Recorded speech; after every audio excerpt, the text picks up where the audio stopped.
In 5th grade, I wore a sign that said I was stupid and they marched in class with me. So they had me convinced I was fat, I was lazy, I would never amount to anything, I was a failure. My dad beat me like a pinata. So it was, people say I had a rough childhood. Yeah, rough childhood. But one man's ceiling's another man's floor. It was normal. That was normal to me. But what happened is this brain that came in, think of a big airplane in, completely empty. That's how your brain comes in. Everything that you hear, your first sense in the womb is hearing that develops. Everything you hear, you hang a memory strip. And if you say something negative to me, think of a 5-foot piece of black crepe paper. I mean, you say something good to me, a white 5-foot. Now I want yours to be better than yours, but they're the exact same length. And if you're hanging more bad crepe paper, and then I go to school and somebody says, could you get up in front of the class and say something? That impulse runs up into that hanger and knocks through all that crepe paper. And if it's more black than white, what comes out? Oh no, I'm too shy. No, I'm not that smart. I start hanging black crepe paper that somebody else put in my head. So before long, I started living their program. And I started getting in trouble. And I get my books on the first day and I put them in my locker and I give them back on the last day. And I failed and I failed and I failed. And they didn't want me to come back because I was such a troublemaker, so they would pass me. It's just like, go ahead. Go ahead. Best thing that happened was my dad took a geographical cure. He decided that if we moved, things would be better. Because being raised a victim, we are mostly raised as victims. Somebody else's fault. Everything is someone else's fault. The tire's flat on the car, I told you to fix it. You tell him I told you to fix it. I told you to fix it, it comes back to me. We can stand all day and do that, but nobody wants to take responsibility. That's how I was raised, that it was somebody else's fault. So we moved, and we couldn't go to Catholic school anymore. So I had to go to the publics, as we called it in Catholic school, where I'm pretty sure they ate children.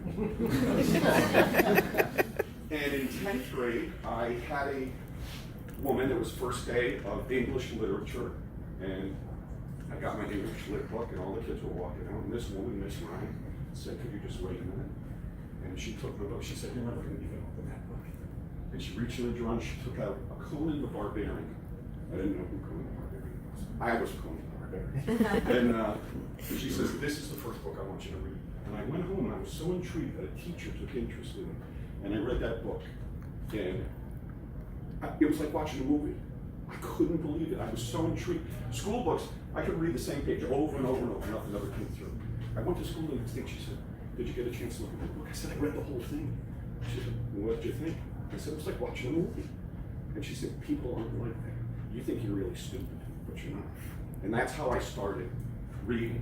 And one of the big things today that I say to people is if you're illiterate, you have a learning disability, there's no crime in not reading. But if you know how to read as an adult, and you're not reading every day, that's a crime. Because I'm reading Marcus Aurelius, one of the greatest Caesars of all time, right? I'm still trying to learn the same stuff he was trying to learn all those years ago. I'm not that smart. You know, it's all out there in books. Positive in, positive out. So that's how I started my real education. When I finished high school, I got into a lot of trouble. And I was not in school. I was 12 credits short of a high school diploma. And the public defender that was assigned to me said, he took me out into the courtroom. His name was Jerome Doyle. He was a famous New York City attorney. And he says, you're a real big man, aren't you? My mom was sitting there crying. And he says, I'm going to help you, but not for you. I'm going to help you for her. You don't deserve it. She doesn't deserve that because you will go to jail. So you're going to get a haircut, you're going to get a job, and you're going to get enrolled back in high school. And if you do that, I'll keep you out of jail. Well, I was a skinny 17-year-old kid. I knew I didn't belong in jail. So I did that. I got a haircut, I got a job at McDonald's, and I went back to the first high school that I was thrown out of. And fortunately, I had a teacher, a psychology teacher that I'm still friends with to this day, John Malloy. And I went to John Malloy and I said, Mr. Malloy, I have to get back in school, I'm going to jail. And he had to go around and petition each of the teachers and get them to sign off. That's the only way they would let me in. It was that bad. I got back in school, they were on split sessions. I went morning with the juniors and seniors, and in the afternoon with the freshmen and sophomores. I worked at night, and then I'd go home and do homework until I fell asleep. And I found out it really wasn't that stupid. It was actually really easy if you actually did the work. When I got to the end of the year, Mr. Liberty, the Dean of Discipline and the Vice Principal, called me into his office. He said, Mr. Thornton, you have done a phenomenal job. In fact, I won an award, Student Most Improved. I wasn't there for the ceremony. It was a big joke because I didn't think I'd ever. He said, Mr. Liberty introduced him. He said, I guess he's not bad improved. But he says, we're going to give you your diploma because we don't want you to come back. And we don't want to hold you back. But the teachers don't think you'll live through the summer and be able to come back the same person you are now. And that's how I started. I left home at 17 years old. I traveled the country. I went into the 101st Airborne. Best thing for me, I learned not to throw my hands and feet because I could. I learned to have to listen to somebody who I was mentally or physically superior to and follow orders and keep my mouth shut. And I learned to complete missions. And I may have been wild in there, so they were smart. They made me squad leader, and I had the best squad because it was exciting. It's adrenaline. It's what I live for. That's it, man. Jump right out, Cap. So anyway, when I got out, I went to work for a fellow painting houses and floor refinishing. And I had a knack for business, so I really specialized in floor refinishing. And the business started to grow and grow and grow. And John came in one day, and I was doing the floor, and he said, "Bobby, you're driving me crazy." I said, "What do you mean?" He said, "This business is growing so fast, I can't keep up with it. It scares me." And I said, "Sell me the business." He said, "Do you have any money?" I said, "Nope." I said, "What do you think it's worth?" He said, "Well, the equipment's all old. Maybe the equipment's worth $3,000. I said, "Well, I'll tell you what. I'll make payments, and for the next 2 years, I will give you 10% of every job that I sell." And he knew me by then. The biggest thing is you have to honor your word no matter what. I was a wild kid, but if I tell you I have your back, I don't care how deep it gets, I'm not going in. And John saw that honesty in me. And he took a chance, which really worked out for him because in 2 years I was crushing it. He made a fortune on that little crappy floor sanding business. And it grew and grew and grew, and that grew into construction, and that grew into real estate. And I had I worked for Coldwell Banker, and in 3 months I became their #1 salesman. Because it was very easy. Listen to people, understand people, and then treat them like your family. Treat them like you want to be treated. And it's contagious. You cannot give away enough. Because no matter how much you give away, the universe brings it back. Rely on the faith. Rely on yourself. I know when I'm in a room and they say, there's 10,000 people in here, 9,999 of you aren't making it out, I feel bad for you. I do. I'm going to try to help you, but I know I'm the guy that's getting out the door. And you have to have that unwavering faith in yourself. Because people are going to try to put you down. They're going to, everybody wants, how do you feel? We become a very feeling job. How do you feel today? Do you feel like working out? Do you feel like going to work? How did that make you feel? I don't care how I feel. I wake up every single morning to make a difference. I don't leave my bed without doing something positive, watching a TED Talk, watching a YouTube. I'm always reading books. The first thing I do in the morning, I send out a quote of the day. Blind CC, it goes all over the world because they've been doing it forever, because I'm about 150 years old. But it's, you live in the light and the light grows. You live in the dark grows. If you're putting dark into you, what's going to come out of your hangar? Every time you say something negative about yourself, you've got to say 3 things positive. 1 to negate that piece of great paper, that black piece, and 2 more white to start rewriting the program. Once I had the real estate thing, they did a story on me in the newspaper. And a guy from UBS read that story. And he called me up and he said, "How'd you like to come in for an interview?" Well, I didn't know a stock from a bond. What the heck? It's my Forrest Gump life. Let's go see what happens. I put on my suit. I'm 225 pounds with a 30-inch waist, so I don't look like a guy who wears a suit. I can barely move. And I go in for my interview, and I go up to the cage, and the woman says, "Oh." And right away I know something's wrong because I'm alive, because I can read people really quick. I had to with my dad to stay alive, and it's helped me my whole life. She goes in the back, and I hear murmur, murmur, murmur, murmur, murmur, murmur. And this big, tall, handsome Italian, he looks like Wall Street, jet black hair, split back, curly white teeth, the suit, the Rolex, Mike Canal, God rest his soul, comes walking out. He says, "Look at you," and he shakes my hand. He says, "A little embarrassed, the manager isn't here. I'm way too far up the food chain to interview you, but you put your suit on. Let's go do it." And I said, I really wasn't that interested. And he goes, "Well, then why don't you come down here?" And I said, "Well, I always believe you've got to look for opportunities. Always look for opportunities. Always. I want to know your story. You're in a war with him. I want to know all about your position and read everything. I want to know all about your position, because between each person, somewhere in between lies the truth. So you have to read both pieces." So I went down, and Mike says, "Come on, I'll give you 15 minutes in the conference room." And then he made the mistake. He said, "So what's your story?" So I started telling my story. And 5.5 hours later, we were still in that conference room. And he was trying to convince me I needed to come to work for him. And he recruited me for 2 years. My partners came back from Florida. I had a really good year, and I had 51 sales in a year. I basically had a sale, personally, not the rest of my people. And it was a slow market. And they came back and said, "This is way more work than we wanted. Why don't you buy us out?" And I said, "Well, actually, I have this crazy opportunity." And I went to a co-competitor who was very similar to me in caring about his people. And I said, "How would you like to inherit 32 farms?" And he did, and they're still up there working and happy. And I went and got an education on Wall Street. And I was scared to death, because yet again, I went from the top of the building, stepping all the way down to start climbing like King Kong. And there were kids that I was training with that all had the big college degrees. They all had a silver spoon, and then there's Joe Bag of Donuts. But you know what I found out? I applied myself. The thing that scared me the most was this kid, Lee McGaugh. He had his master's, and he kept telling me he was just a little bit ahead of me in the cycle.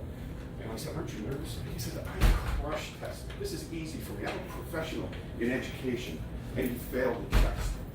So that renewed my efforts. I went from 8 hours a day to 16 hours a day studying, but I went down and took my test and I passed it. And I started in the bullpen of the bowels. It was called Pain Weather then, not UBS. And I started cold calling. And everyone down there came and gave me advice. I'm only telling you this for your own good. When you hear somebody say that, shut them down. Turn your ears off. They're not telling you anything for your own good. They're going to try to hold you down. And they told me, "You'll never open a call on a cold call. All you're doing is wasting time until the big brokers upstairs leave, and then we get their book, and then you build from there." And I said, "Okay, thank you all, gentlemen who've been living down here for years in this bullpen." And my 17th call was to a woman named Harta Fellows.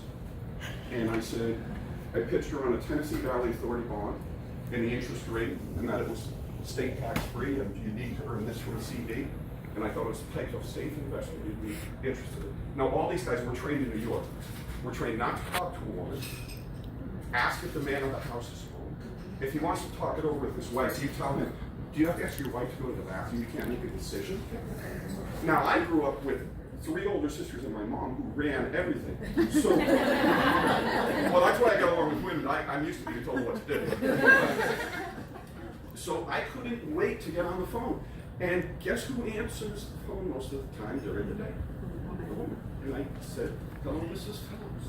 And I got to the end, and she said, "Well, Bob, that does sound like the safe investment I'd like. I just got a $40,000 CD from you. Do you think that would be good for me?" And I said, "Actually, I do." And the whole place is prairie dogging. They're all standing there, and I hang up the phone, and they say, "That's BS. That's beginner's luck." I said, "Well, wait. Is it beginner's luck or is it BS? Because it can't be both. You told me I'd never open a phone call." "Well, that's just beginner's luck." I said, "Okay." 7 calls later, I opened my second account. And I never stopped. I became one of the largest retail brokers in the country. I was number 2 for them. And it was an incredible ride. I went through 9/11. I hung in for 2 more years. And when I saw the level of deception, WorldCom, Enron, Global Crossing, they were bribing the politicians, they were bribing the accountants, just like, and I had drank the Kool-Aid. I went to technical school, with Dorsey and Wright, Tom Dorsey. I was very good chartist and all of that. And when I came and saw all of that, it was like my guts fell out. Because my book, I called them my people. They used to say, "Who are you, Moses? Noah?" my people. They were my people. I didn't take care of my account. I gambled in my account. Everything I taught you not to do, that was way out there on the risk factor. But they're my people. That book, when I left, by then I was recruiting for them. I was a Series 9, 10. I was a manager, and I was opening offices for them. And a kid under my, who had grown up on Wall Street, Barry O'Neill, Big B. I went to Big B, and I said, listen, I'm going to change your life. I'm going to give you my book. He said, I can't. It was worth over $250 million. And I said, no, you don't understand. I have the lowest return on assets. My ROA, at the time, return on assets, how much you make off the money, the average annual ROA was 3.25%. Mine was 0.24. But I took care of so much money, made a fortune. I took care of my people.